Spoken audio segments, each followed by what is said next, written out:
Hit TV YouTube channels లో మీ వ్యాపార ప్రకటనలకు మరియు ప్రమోషనల్ ఇంటర్వ్యూస్ కోసం వెంటనే సంప్రదించండి. సార్ ఆగస్టు 22న చిరంజీవి గారి బర్త్డే.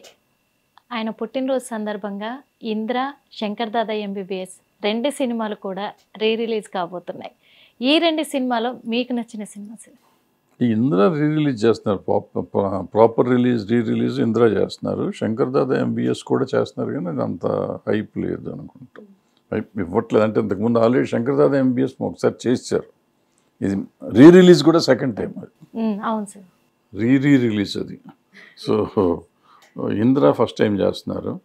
సో ఇంద్ర మీదే కాన్సన్ట్రేషన్ బర్త్డేకి. మీకు నచ్చిన సినిమా సార్ ఆ రెండిట్లో? నాకు నచ్చటాలు ఎందుకు, నాకు జనానికి నచ్చిన సినిమాలు కదా ఇవి, మనకెందుకు అలా అంటారా సార్? ఇప్పుడు నానిది ఒక సినిమా మళ్ళీ ఈ నెలాఖరులో కూడా సరిపోదా శనివారం, ఈ సినిమా రిలీజ్ కాబోతుంది. ఈ సినిమా ఎలా ఆడబోతుందంటారు? ఎంత కలెక్ట్ చేయబోతుందంటారు? మనకేం తెలిస్తే మా సినిమా ఏముందో ఏంటో తెలీదు, ఎట్లా ఆడుతుందో తెలియదు, ఏం కథ తెలీదు.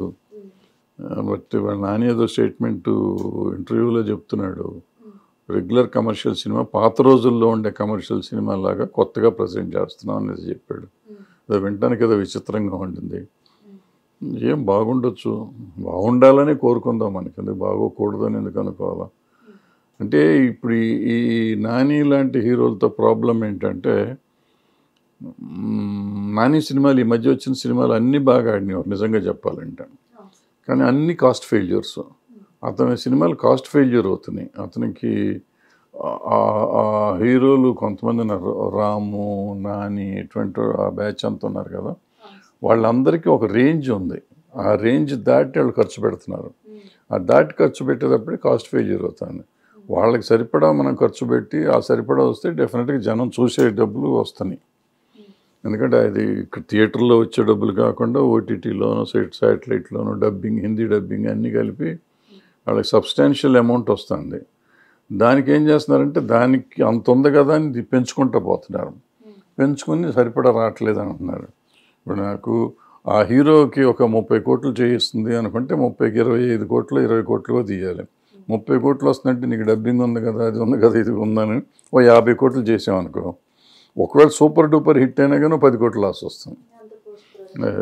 అన్ని రకరకాల ప్రాబ్లమ్స్ ఉంటాయి అన్నమాట. ఇది అర్థం చేసుకుంటే హీరోలకి వాళ్ళు సినిమాలన్నీ బాగుంటాయి. ఎందుకంటే అందరూ బాగా చేస్తున్నారు, మంచి ఆర్టిస్టులు, మంచి కుర్రాళ్ళు వీళ్ళు.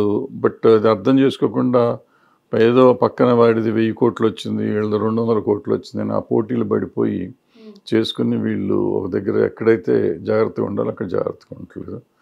సో కాస్ట్ ఆఫ్ ప్రొడక్షన్ పెరిగి సినిమాలు ఇబ్బందులు పడుతున్నాయి. ఎందుకంటే ఇప్పుడు ఈ సినిమా పైనే నాని కూడా మొన్న ఒక ప్రెస్ మీట్లో కూడా చెప్పడం జరిగింది సార్.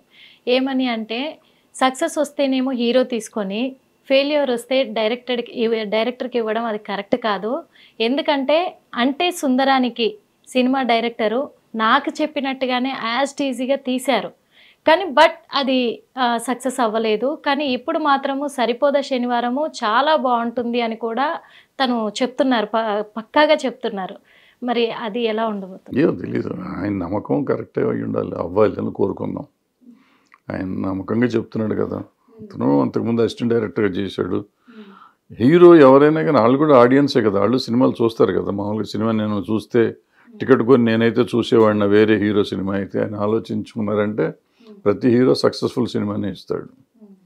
సో వాళ్ళ ఇమేజ్ ఏంటో వాళ్ళకి తెలుసు, దానికి సరిపడ కథ ఏంటో తెలుసు, వాళ్ళ బాడీ లాంగ్వేజ్ వాళ్ళకి తెలుసు. సో దాన్ని బట్టి వాళ్ళు సినిమాలు చేసుకుంటూ ఉండాలి. వాళ్ళు ఎంత పెర్ఫామ్ చేయగలరో కూడా వాళ్ళకి తెలుసు, వాళ్ళలో నటుడు ఉన్నాడా లేడా అని కూడా వాళ్ళకి తెలుసు. దాన్ని బట్టి వాళ్ళు ఆలోచించుకొని సినిమా చేస్తే డెఫినెట్గా అన్ని సినిమాలు బాగా ఆడతాయి. అంటే ఫైనల్గా ఒక క్వశ్చన్ సార్, ఎందుకంటే ఇప్పుడు కొత్త హీరోలు వస్తున్నారు ఇండస్ట్రీకి, చిన్న సినిమాలు చేస్తున్నారు. అలాగే పెద్ద హీరోలు, ఆల్రెడీ సక్సెస్లో ఉన్న హీరోలు కూడా ఉన్నారు, పెద్ద సినిమాలు చేస్తున్నారు. కానీ చిన్న సినిమాలు కొన్ని హిట్ అవుతున్నాయి, పెద్ద సినిమాలు కొన్ని ఫెయిల్యూర్ అవుతున్నాయి. అది ఎక్కడ పొరపాటు జరుగుతుందంటారు? పొరపాటు ఏం లేదు. ఏ సినిమాలు పెద్ద సినిమాలు ఇందాక చెప్పాను, కాస్ట్ ఫెయిల్యూర్. పెద్ద సినిమా అని అనుకుంటున్నారు వాళ్ళు. ఏ సినిమా ఎందుకు పెద్ద సినిమా, ఏ సినిమా ఎందుకు చిన్న సినిమా అనేది ఏం లేదు. డబ్బులు వచ్చిన ప్రతి సినిమా పెద్ద సినిమానే. డబ్బులు తక్కువైంది చిన్న సినిమా, డబ్బులు ఎక్కువైంది పెద్ద సినిమా అనుకుంటే ఒళ్ళు బలిసి ఖర్చు పెట్టిన దానికి కూడా పెద్ద సినిమా అని మీరు పేరు పెట్టేసి ఎందుకు తక్కువ వచ్చినాయి అంటే దానికి ఎవరు తప్పు? ప్రొడ్యూసర్ తప్పు. సో అదేం లేదు. సినిమాలు కథ కమామిషు బాగుంటే ఆడతాయి సినిమాలు. అది రూపాయి ఖర్చు పెట్టి తీసిన ఆడతాయి, 100 కోట్లు ఖర్చు పెట్టిన తీస్తే 1000 కోట్లు ఖర్చు పెట్టిన ఆడతాయి. చూసాం కదా మరి ఒక సినిమా సక్సెస్ అవ్వడానికి ఫెయిల్యూర్ అవ్వడానికి కూడా బడ్జెట్ పైన కావచ్చు, కంటెంట్ పైన కావచ్చు, క్లారిటీ ఉండాలి అని చాలా క్లుప్తంగా కూడా చెప్పారు. కమర్షియల్ మూవీ అంటే ఏంటి అనే విషయాలపైన కూడా మనకు చాలా క్లుప్తంగా వివరించారు. మరో ఇంటర్వ్యూలో మళ్ళీ కలుద్దాం. హిట్ టీవీ యాప్ ని డౌన్లోడ్ చేసుకోండి. ఇందులో short news, live news, entertainment movies అన్ని అవైలబుల్ గా ఉన్నాయి. Please download hit TV app. Hit TV app. Hit TV యాప్ని ఫ్రీగా డౌన్లోడ్ చేసుకోండి.